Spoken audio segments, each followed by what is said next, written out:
Welcome to the Strategics Triple Threats and the Most Prolific Investors. I'm Eric Goldberg. I've been in the games field for 35 years, starting as a game designer, and whether I'm called an advisor or a board member, I'm essentially graduated from game designer to the useless overhead I am today. I also have worked with almost everyone here, with two of these three gentlemen, and by next year I hope to have worked with Tom. Anyway, to introduce the panelists, we have on my immediate left and your far right, Shanti Burgal, who is the Senior Vice President, Business and Corporate Development for GRI International or GRI? GRI International. And GRI is all of the companies over here are billion to multi-million billion dollar companies, so they've been quite active. He did the Funzio deal. He's done more recently. He's done deals as far-ranging as Australia. I believe you cover everything but Japan. And he started in this. He's also worked in this industry in Playfish, which was acquired by EA. And the gentleman and Michael can give us some insight into that because he was on the other side of the table. Next to him is Tom Van Dam, who is the head of mobile business development for NetEase. He has worked in China for 6 years, 5 years at Chinese companies and 2.5 years at NetEase.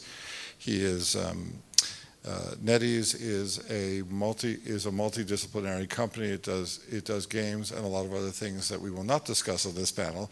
But we're pleased to say that NetEase, though it is in effect a digital conglomerate, games are the most significant part of it. So we have the important part of the company represented over here. And last but hardly least is Michael Chang, the Senior Vice President of Corporate Development at NCSoft West, who after he brought Shanti into the embrace of EA, he left the firm.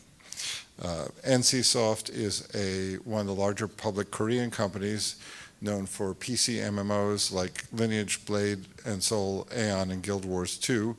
His acquisitions at Michael's acquisitions at EA included Tapped Out and ClickNation and Byte Games, which developed Tapped Out, and also Galaxy of Heroes was one of their top performing titles. That was one of the acquisitions that he was responsible for. In any event, to start, last year at this time, I gave a talk about where the investments were going, and I pointed out that as institutional venture capitalists left the field, strategic investors became the single largest investment group, and at that point they represented 30% of the capital. In the last year, they represented closer to 40 to 45% of the capital by a raw measure. It's hard to get the Chinese numbers and get the in-China market, but for everything outside of China that it runs to. So this is if there's a game deal, it is most likely that strategics will be involved in one shape or another. So we're going to go through a number of the criteria they do, and let's start with investment criteria and how they look for you. Michael was one of the people who pointed out that in many cases it's don't call us, we'll call you. In other words, they know who they want and they go after them. Michael, do you want to elaborate on that? Well, we may know what we want, but we'd love for people to call us to make our lives easier. So feel free to call because we're always looking. We actually did a tally of work we did last year, and we looked at, seriously, myself and one colleague looked at 180 serious investment or acquisition opportunities, not to mention everything else out there. There's only 2 of us. We can only process so much. We're looking for the best of the best. It's a generic concept, but we're looking to tie NCSoft's name to those people that we would be proud to be affiliated with. So we're looking generically at standard management, leaders in markets, and some differentiation in technology, as any standard venture capitalist would. But then we're looking to see what else we can bring to the table or what else we can do by working with entrepreneurs who can help build our brand and also drive revenue and profit, if possible, to the company. So would you look at something as diverse as a company that did a unusual match 3 game or a company that looked at a hardcore MMO game? Would you go that far range? We have a pretty wide range from hardcore to casual, though most people know NCSoft for PC MMOs. We're building out our mobile presence. I'm about 40% mobile, 30% PC, 15% free-to-play console, and 15% AR/VR right now. Okay, moving to another side of the spectrum, Shanti, you tend to take a somewhat more focused approach, and so can you discuss a slightly different approach to going after the market? Yeah, so I mean, is this on? Can you hear me? Good. We are a 100% mobile company, so we are founded kind of pure play, mobile only, and we have seen the market kind of move in mobile from a very kind of democratic and somewhat, like long tail oriented market to one that is a standard entertainment power law.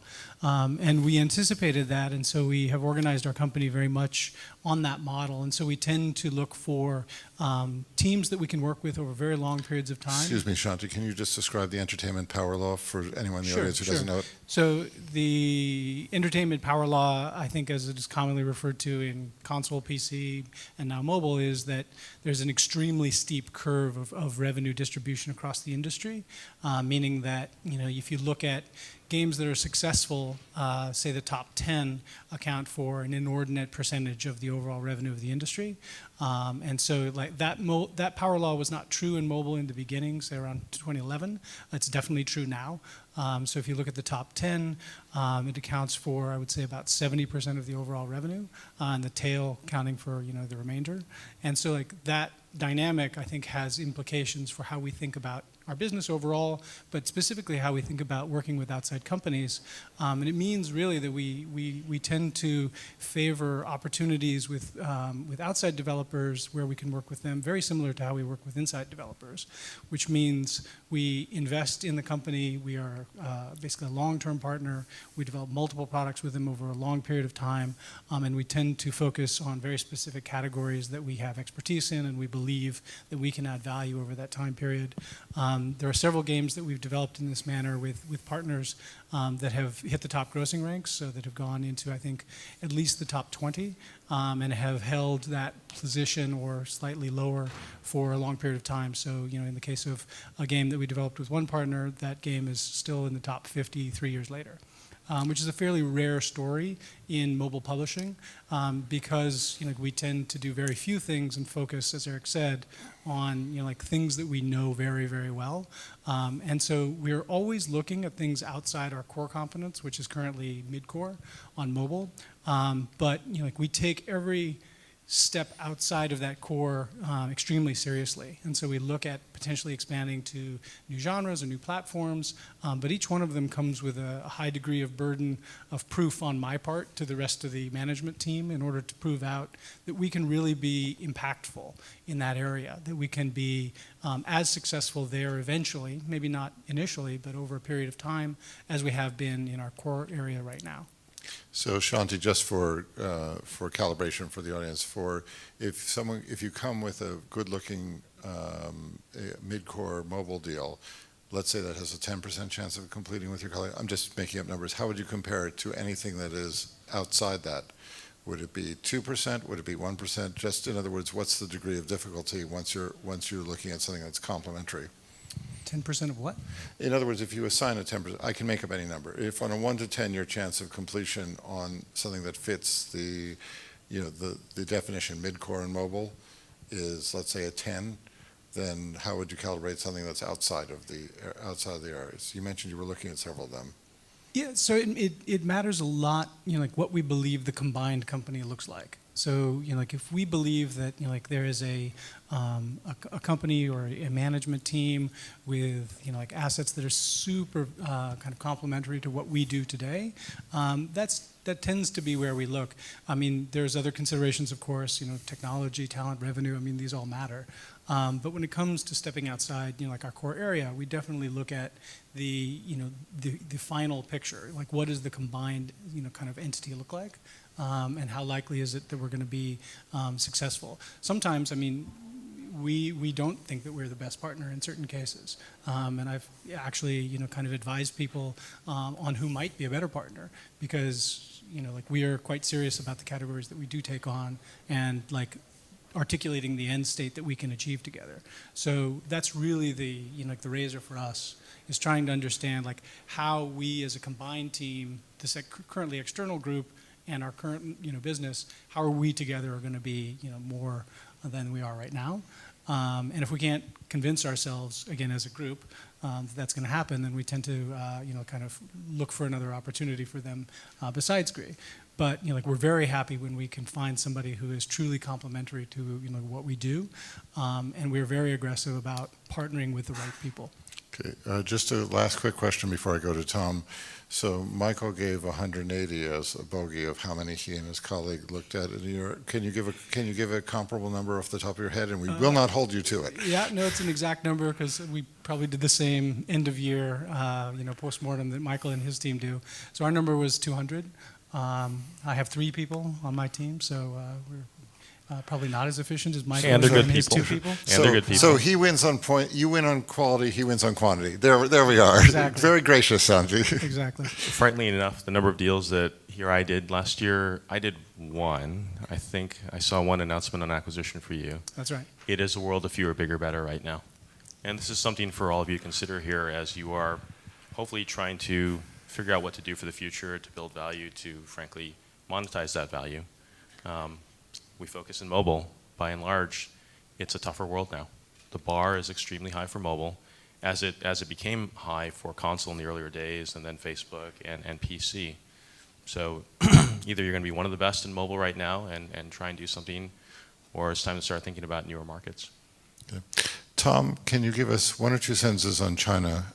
Because obviously it's your core market and you do acquisitions over there, but I'm guessing we don't have a lot of people who do business in China in this audience. And then to talk more broadly about what NetEase does when it's facing West.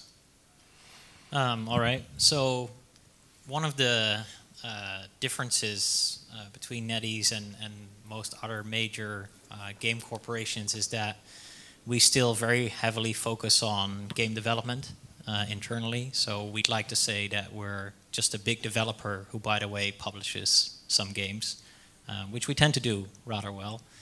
But as a result, when we go out and look for investments in other parts of the world, we want to focus on teams that have a similar development mentality or that high quality level of development, something that if we invest in these guys, we can also learn something from them in terms of Western development, and they can learn from us, which mostly is in the area of free-to-play, because obviously Chinese and perhaps Asian free-to-play in general is far more advanced than we see in the West. So we like to find game studios, obviously we focus on mobile almost exclusively now, that have a really high level of development, and they aim for AAA quality production values on mobile. We then bring the team over to China, let them share within our company, with our producers, why they're doing what they're doing, how they're doing what they're doing, and in turn, with our producer team, they'll tell them, well, this is why we do things in China like this. This is what you need to change if you potentially want to go to China. Although we don't require any of our investment companies to go to China with us, but we'd like to be the teacher in that sense. If you want to go to Asia, we can teach you. If we go to the West, hopefully you can share with us what your secrets are. So essentially, you're looking at companies. Are you like Shanti's description for GRI, where you're looking for only companies that can be another Adric studio, or do you let them? Are you willing to look at something that can run autonomously? We usually take a minority stake. We like to take part, so to speak. It doesn't really make sense for us to acquire entire studios because we have so much development capacity based in China. So for us, it matters mostly to acquire the expertise as opposed to the actual execution power. Okay. All right, moving on. So, Michael, you described a 1 in 180 shot, and Shanti, you raised him and saw 1 in 200.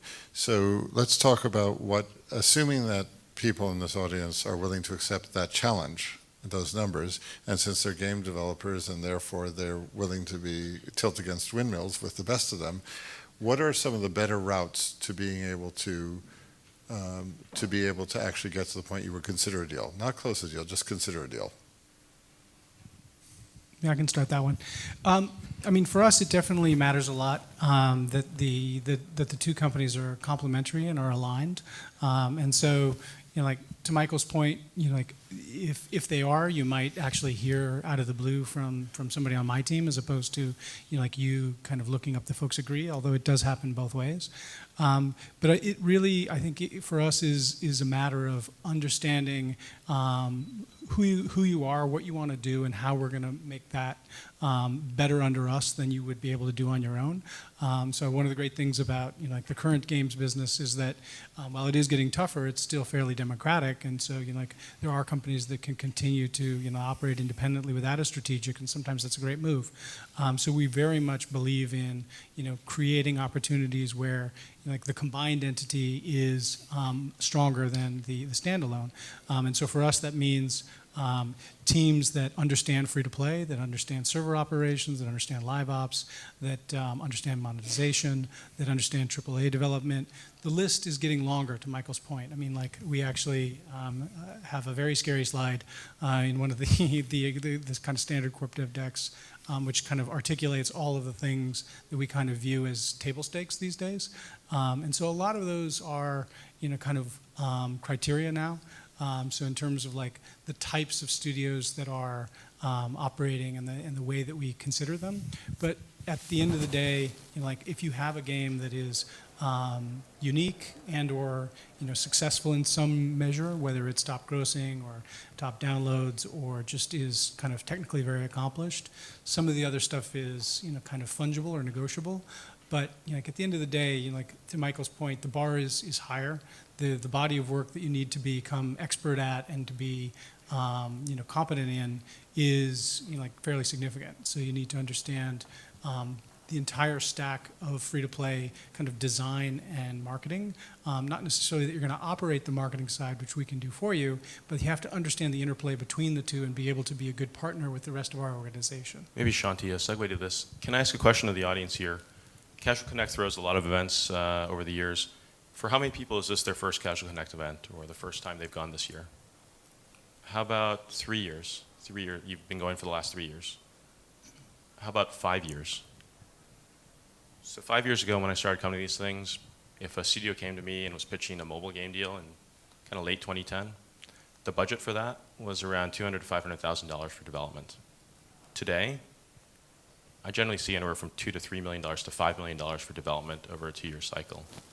The amount of money that's required now for the winners that we're trying to back, it's taking that amount of money, and it's going to increase over the next couple of years.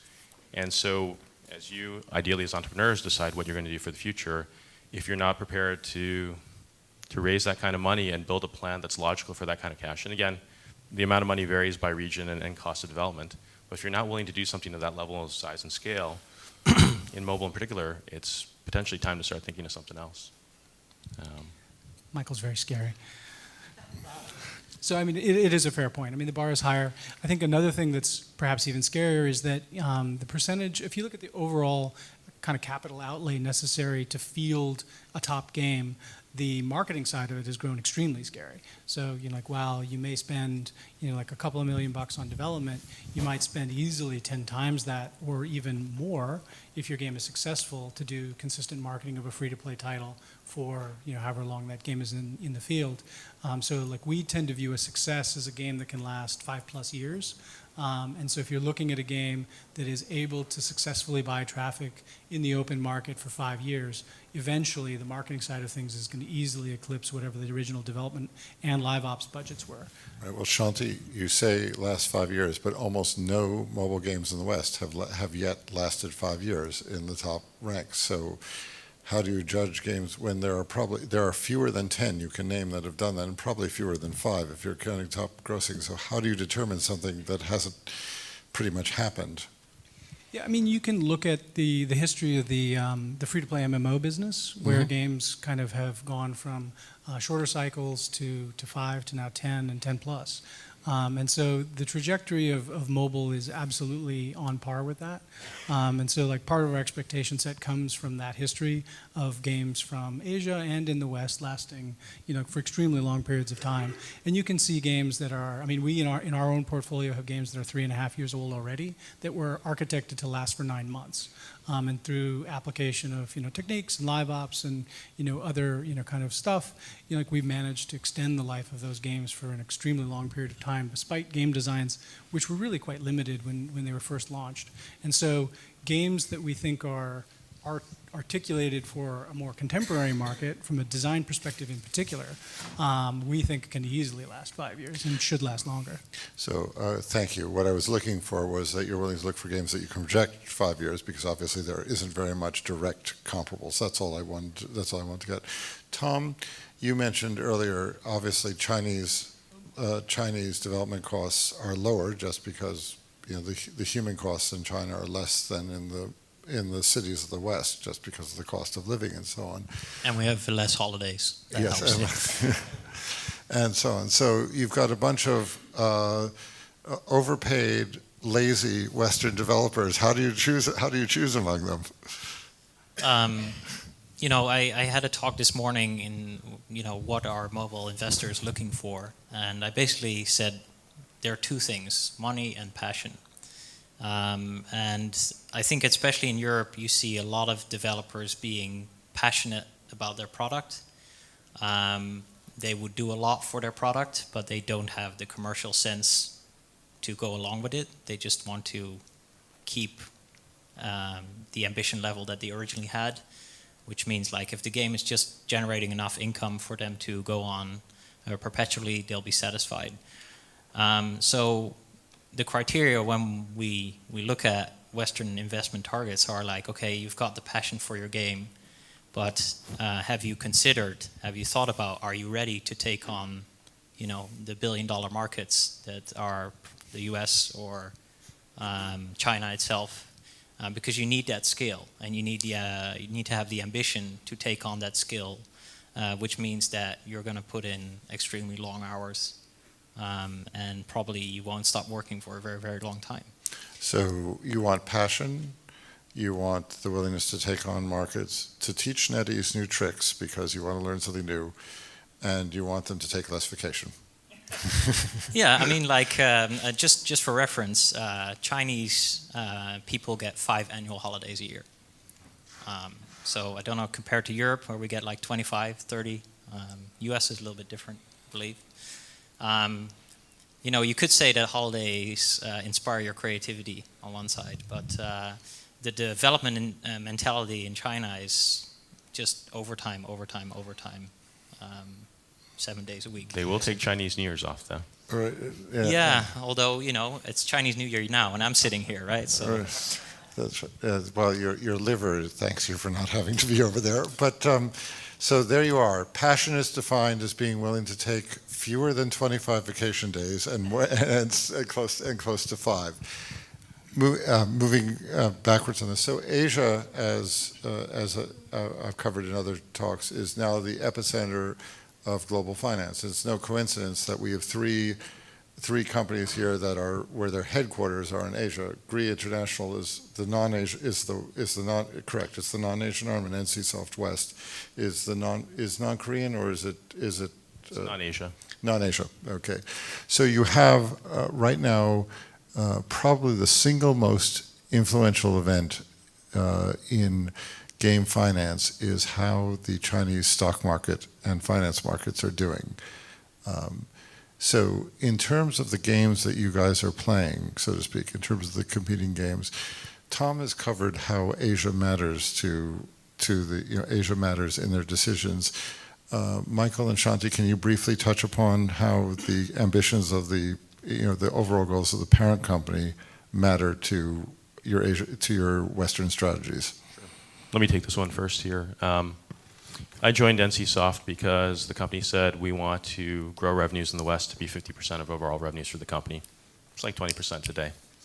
That's a good statement on what they want to do and their ambitions in the West. I came from EA, where I was at EA for 3 years.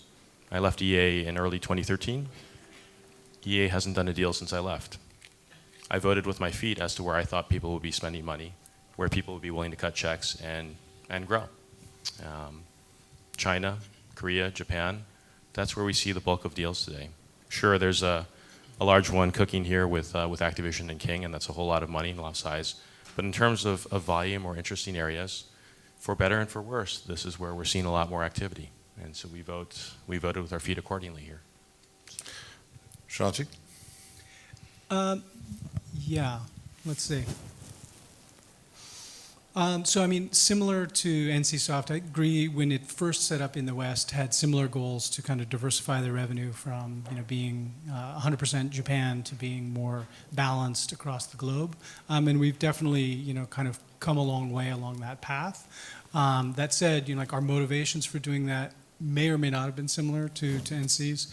So GRI at the time when I first joined was with one other competitor kind of saturated in its home market. So basically unable to grow any more in Japan just because they had kind of such dominant market share on feature phones at the time. And so, growth outside of Japan was seen as kind of the next move. These days, the landscape is a little bit different. So these days, it's a much truer global marketplace. And so when we look at how to think about the business, we definitely do, and our organizational structure reflects this, think about it as kind of an Eastern business and a Western business. And we don't tend to plan product with an expectation that it will cross over those lines. So we have a Western P&L for Western product, and we hope that it'll do well in the East, but we don't expect it to, and the same in reverse. And so, there are very few kind of, we call them one-ring games, where they can, have one game to rule all territories. And, I think everybody dreams of having a game like that because it's truly unlocking the opportunity space that is, the global mobile app stores. But when we think about how we greenlight products, how we think about growing our business, we definitely try and be attuned to the audience kind of types. And we do think there's a very distinct difference between several Asian audiences. So I would say, kind of Japan, Korea, and China are all fairly distinct unto themselves. And the Western audience is distinct in various kind of genres, but is somewhat blended and is much more easily approached as a market. And so we definitely think in those two buckets, broadly speaking, about how we grow our games. I'll just settle for a game that in the darkness binds them, actually. Well, I think, it's a very good point. The Western market can still be seen as relatively coherent. I mean, it's one area. And you mentioned, Asia is where finance happens or a lot of money is coming from. But in that sense, there isn't really one Asia. I mean, it's just a lot of individual, powerful markets and powerful companies in their respective markets that have looked to Asia, looked to the West as one big place and saying, okay, it's relatively easy for us to make a few investments and cover a lot of ground. Actually, Tom, I'll say that China is the single most influential. That's what I was saying earlier. In 2014, there were 6 IPOs in the world. They all occurred in China. Now, that's one of those lies, damn lies, and statistics. There was also a deal called Supercell, which was $1.5 billion. But the 6 IPOs were all in China. And that was the year that they cleared its throat. So yes, but that they're different markets is a very good point to have made. But China is the driver, is definitely the driver, which is, just the size of the market plus the amount of money the insane amounts of money that you guys are able to deploy. Right. I mean, just to illustrate, a lot of Chinese companies listed on U.S. stock exchanges before, and now are trying to delist from those same U.S. stock exchanges. In the Hong Kong market, yep. Hong Kong, or even the Chinese government is promoting them to list on the domestic stock markets. And a lot of companies are happy to do that because their valuations in China are essentially 10 times as high. So it's very easy money that they can then use to go on a buying spree abroad. All right, we will not get into a discussion of how the Chinese markets are regulated, shall we say, a little bit differently than in the West. So now we've said the large bucket of money is where these guys all come from. Let's talk about what you guys care about. How does that bucket of money land on this continent? So I'd like the panelists to discuss the forecast for the next 12 to 18 months in M&A and investment, and specifically what's likely to land in Europe. And just as a heads up, and also as a plug for a session, Paul Gardner will be giving a talk on the coming M&A wave in Europe. So these gentlemen can tell him how much money of theirs is going to land over here. Michael, why don't you take first on what the overall forecast is and what you're planning on doing in Europe? You know, we're looking hard everywhere. We don't have any specific geographic restrictions. It's more of a human personnel issue. A lot of our leadership are based in the Silicon Valley, in the Bay Area. So if they have to get on planes and go different places, we have to make sure that the studios that we work with are self-sufficient, that they can operate without a lot of oversight and a lot of management. So frankly, I spend more time in Canada, North America, more in the UK in recent times. We spent some time looking in Eastern Europe, both for low cost and talent, but the costs are coming up. You know, so it's not just a cost game in and of itself. It is ultimately at the end of the day talent. And I'd emphasize first and foremost, where I've gotten the most luck or success in finding studios, I don't go to the developers, I don't go to the artists, I go to the designers, particularly in free-to-play mobile. Are the designers on free-to-play mobile games willing to be successful? So we will go wherever we have to find the right and most talented and thought-leading designers in free-to-play, whether it be free-to-play mobile or PC. So we're looking for thought leaders. Michael, can you drill down on that question? Because any developer, you say, do you want to be successful? 98% are going to say, yes, where do I sign up? Can you define what flavor of success is necessary to have you believe them? Proof that they're willing to think outside the box. You know, the example I'll give here is in June 2010, I joined EA. My first lunch meeting was with a small Finnish game company that made a game called Angry Birds that was just taking off. If that company made Angry Birds today, we wouldn't give it a second thought. The market has moved in the last 5 years. So we need to find folks, we need to find those developers and designers who are thinking about where the world will go 5 years from now. You know, I don't know about Shanti and Tom, but I'm inundated with Robot Clash of Clans companies, Cowboy Clash of Clans, Modern Combat Clash of Clans, Candy Match 3, name your flavor of whatever Match 3. Not so interesting, right? Not something where we think they can displace Supercell or displace King or displace one of the other players out there. I'm looking at David over here who has the Killing Solitaire game for the last 5 years, 10 years, 8 years, right? It's if you're just going to make the same game, we're going to move on. And I look to those designers who have the capability, the creativity to figure out where they're going to go and kind of bring new innovations, and where they're willing to ask for money, where they're comfortable asking for money from folks. If we were trying to replicate League of Legends, there's so many MOBA companies, people who want to be the next League of Legends in free-to-play PC or the next World of Tanks. And they're using all the same monetization techniques that were used 5 years ago for League of Legends or World of Tanks. The extra tank in the garage, or the kind of new champion that comes out every week that you have to buy to be a little more overpowered than your peers. If you just want to replicate those techniques, we're going to move on. We're going to try and find someone else who's more thoughtful. And we don't care where these designers are, but if we can find wherever they are, if they're there and they're able to congeal a team around them, we will go there. Okay. Shanti, by the way, Michael, what sort of presence do you have in Europe? You mentioned that the management is mostly in Silicon Valley. So we mostly have offices in the US. We do have an office in Brighton in the UK. Again, we've looked everywhere, so we don't have any hesitations to invest in Europe or purchase in Europe if that's what's required. Well, Michael, by this time next year, I hope you will tell us about the other offices you set up in Europe. Shanti, same question. What offices do you have in Europe, and what's your projection for the coming year? Yeah, so we have a small live ops office in Berlin. That's our only office in Europe currently. So it's not a game development facility. It's just a kind of a mini studio that does QA, LQA, customer support, and live game operations on European time zones of our existing games that are developed in other locations. So we do look quite actively at European studios, but similar to what Michael said, it's not that we are looking for development that is specifically in Europe necessarily.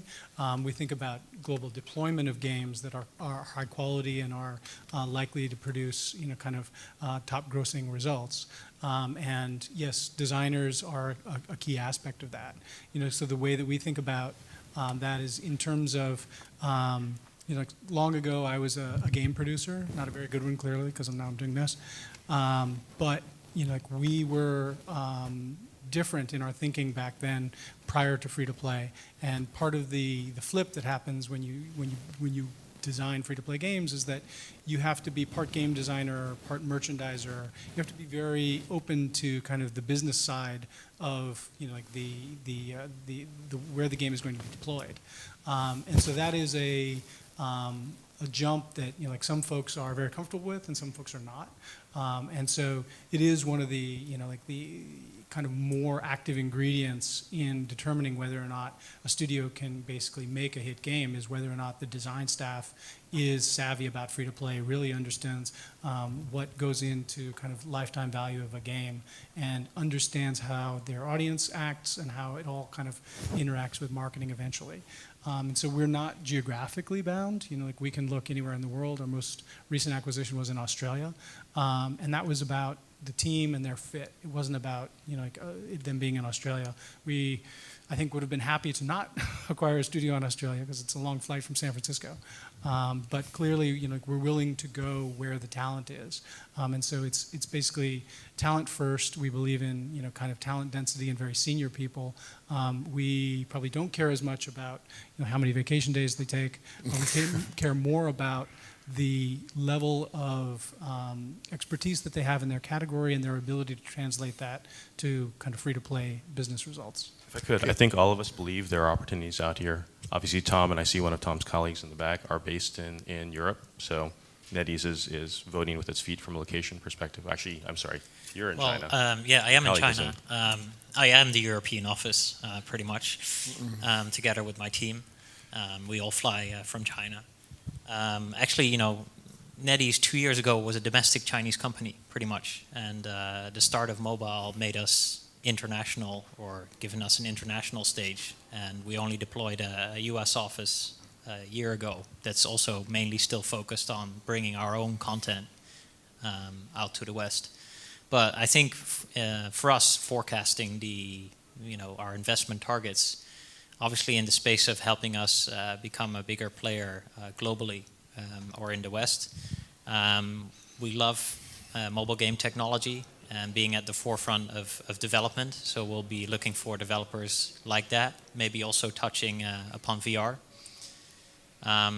As well as we are intrigued by the success of casino and how that hasn't really translated in all markets yet. So that might be something we will be looking at. So Tom, next time you come here and you're selling a developer, take a vacation day before you meet them and tell them about it.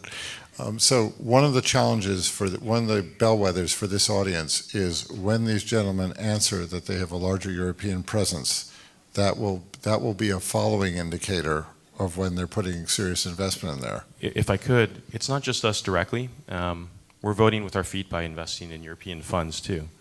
So we are acting as LPs now in venture funds.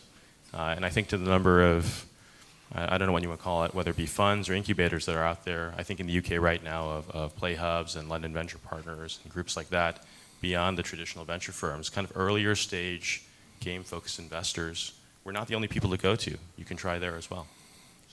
Okay, so to move to the next thing, which is, okay, we've talked about how to reach, how do you think about it? What are the reasons to be careful about in terms of being invested in by a game publisher, by a strategic? So, Michael, you've been on all sides of the table. You've been an investment banker, you've been a venture capitalist, and obviously corp dev. So can you briefly summarize the things that people ought to think about in terms of whether they should take money from a strategic? So I came from a world of investing in software, actually, before I came to games. And when we saw companies that were invested in by SAP or IBM or Microsoft or someone else, or Intel, we would say, oh, these guys have first rights, and it's going to be tough to do a deal here, and pass. They've already got their clause in here. We're not going to waste our time. When I was at EA, since I've been at NCSoft, I've looked at companies that have been invested in by all my peers, and I have no hesitations and I have no fears in those regards. So taking money from a strategic doesn't necessarily kind of block your exit path with someone else.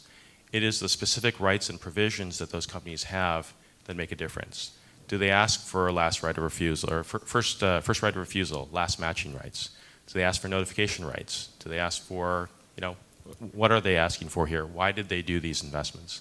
If they did it for tightly strategic reasons and they don't want to buy you down the road, I have to ask myself, well, what do they know that I don't, right? So there is some of that dynamic, but I'm willing to look at anything that anyone else has been involved with from a publishing or investment standpoint, just as I'm willing to send stuff that I've invested in off to other folks to see if they want to be partners down the road. I have one right now that I sent over to some of Tom's colleagues at NetEase Capital to see if they might want to get involved, because I don't have that strength in China, and I would like to see if NetEase or anyone else out there might be a good partner. So I have no hesitations investing in something. In fact, the investment that I did in Vancouver, where we gave $5 million to a very small team, we had no rights or provisions to block them from working with anyone else. In fact, we encouraged them. We'd send them to folks in China, Japan, elsewhere to see if they could be good partners. Yeah, there's a famous case that actually Michael is quite familiar with because he looked at the company, Riot Games, the developers of League of Legends, and they took Tencent as an investor and gave them a first look provision. That didn't mean the matching, but they also had their distribution in China tied to Tencent. So it became a real problem for selling to almost anybody other than Tencent. But you still looked at that deal, Michael. We still looked. We took into consideration that Tencent had the rights that they had, and we just looked for ourselves, and we made a decision for ourselves. Is this the right acquisition for us? My colleagues made a decision that was not. We'll look back with regret on that forever. But, we still looked. We were still willing to look no matter what. And so, Shanti, do you want to elaborate on other things that might be points? Or you can do the opposite, because you mentioned what do companies, you've talked about what you need to see from companies, what do companies need to bring to you? Yeah, so I can talk a little bit about the strategic question, because I think there's some, you could call it seasonality, or the maturity of the market matters.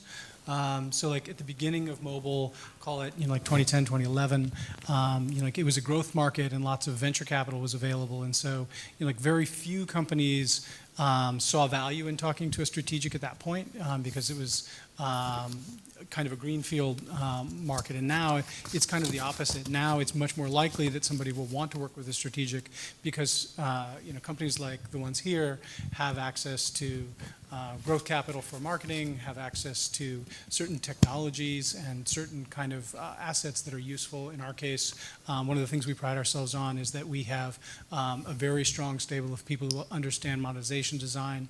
Some of these are from our office in Japan that's seen many more kind of free-to-play cycles than most developers and designers have in the West. And then others are folks that we have aggressively hired in from competitors. By the way, on Japanese monetization, their customers spend 3 times on average per capita what other people spend. Yeah, that's fairly true. I mean, if you look kind of historically at free-to-play on any form factor, whether it's downloadable kind of MMOs or mobile or social, Japan has always been the top monetizing country, followed pretty quickly thereafter by the US and then some of the Nordics and Korea. But yes, Japanese consumers tend to spend per person higher than like their peers in other territories. But the point being that the value add of a strategic in a mature environment is probably more pronounced than it is in the early stages, and we're seeing that now. And so, the idea of what it means to take an investor is kind of one set of considerations, and then what that investor will do for you once you're kind of working with them is the other. So in an early stage market, like a lot of people, I think quite correctly, partnered with venture capitalists because the type of growth that they needed to achieve at that time was very well aligned with what a venture capitalist does, and that capital was available then. That capital is much less available now, and the skills necessary to be successful in mobile are more tightly indexed to working with a strategic. So it's, I think, much more common for people to talk to a strategic these days. That said, there are considerations, mostly from a deal and legal perspective, that both Eric and Michael have spoken to around the type of rights that are sticky in those conversations, and those are always a concern. So like to the degree that you're working with somebody around like a discrete project, like perhaps those rights and, kind of that complexity doesn't come into play. As soon as you talk about an investor and somebody putting money in and then having non-standard investor rights, it is something that you have to think through and very carefully weigh, like what do you think the next couple of years are going to look like with this partner, and due diligence on them the same way you do diligence on anybody, employee you were going to hire. That's a very good point. Tom, you indirectly raised one of the standard fears of the uneducated developer who doesn't know the field, which is you want to learn things from other companies. So the fear they have is that you're going to learn their secrets and then just wander off. What do you offer in return when you have a dialogue with the company? Well, corporate culture matters a lot, and I think that for a lot of the smaller companies that are looking for investment, you have to talk, of course, with the responsible person for investment at the particular company, but also, meet more of the company. What we do is we organize interactions with our own designers or producers, and if you get people that design games or produce games or do anything in games talking to their counterparts in a different company, I think you can figure out very, very quickly whether there's a click or whether there's a match, and what you can learn from each other. So I would say also the answer to the previous question, corporate culture matters. You have to know as a mobile game company, what do I want from my strategic? Thank you, Tom. We have limited time for questions. The panelists all pointed out that I had a very broad set of topics, so thank you for being concise enough that there's still room for one or two questions. Just quickly, what are the companies spending your investment on? And on a related note, what is completely uninteresting to you or a turnoff to you when you say we're willing to invest? What are you going to spend the money on? What is basically the worst answer a company can give you? The first question, I'm not sure we had, was, can you elaborate on that first? By and large, it's development. Okay. It is game development. It's extra people. It's sometimes it's building up a full team, or they have a team in place and it's a talented team. They have game ideas, game concepts, prototypes, and they need to take it forward to the next level. So the wrong answer, by the way, is marketing. What are the particular investment issues you're hitting with VR/AR in mobile? Yeah, I don't know if I can answer that very well. We are not a terribly active participant in that market currently. There is a small effort in our Japan side studio exploring it, but in terms of, I can't answer kind of specifically because we're not an active VR/AR investor. First time I used gear, my stomach was terrible for 3 hours, and I was useless for the rest of the day of conferences. So I'd say a tight integration of the content to the platform is important, so the experience is good. And something for us to consider too, are games the first place where VR will take off? Or is it something more related to sports or entertainment or some other area? So, because we all come from the games industry, we all see announcements of games-focused companies raising money for VR or AR applications. Is that the right area? Or is it, like Matterport for real estate for VR, or, Jaunt VR, which is licensing sports content, right?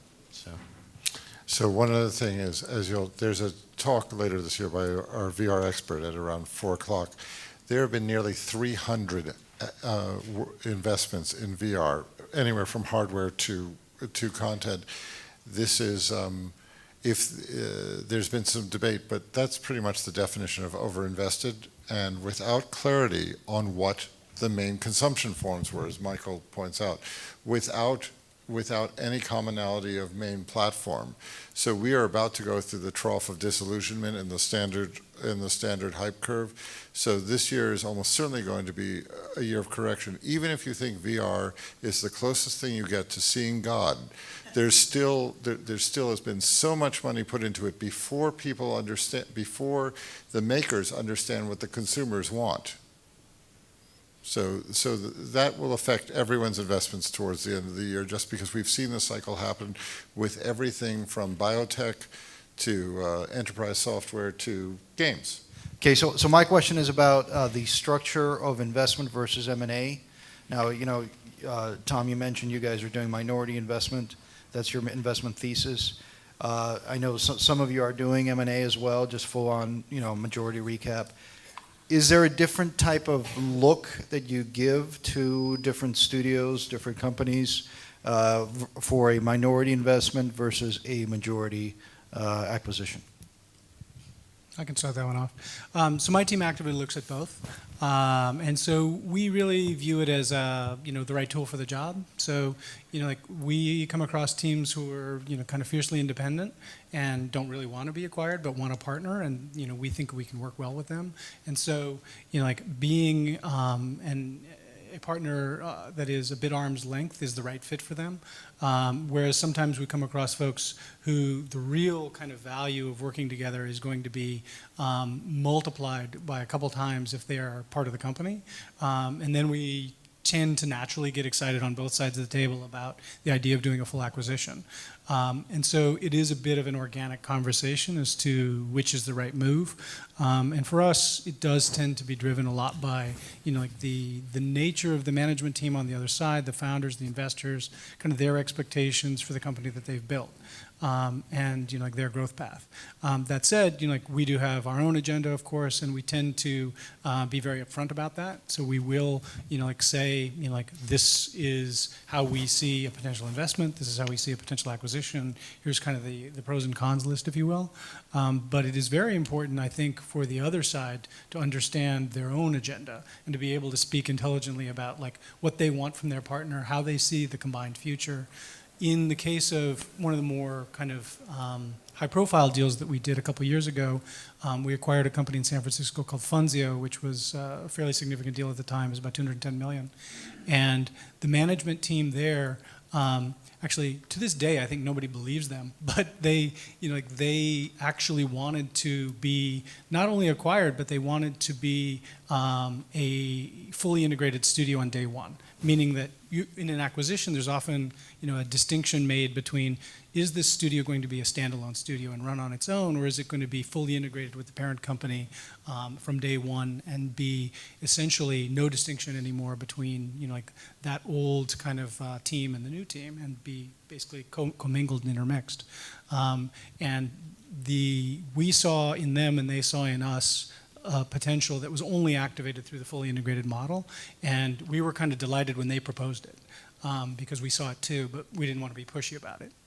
Okay. Tom, I'm going to skip by you because you don't do M&A. So, Michael, can you do a short Very last quickly word? here, we'll do acquisitions or investments based on what is the right tool, as Shanti says here. I'd also say that most of the companies that we see, many of the companies we see are perhaps too early for us. And so there's a rich ecosystem of partners that they can work with.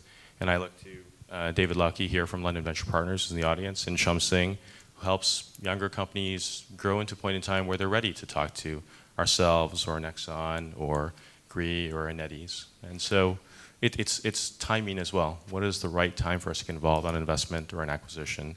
Or if not right now, can we send them to someone else who can grow them to that right point in time? Okay. Thank you, Michael, Tom, and Shanti, and thank you all for coming.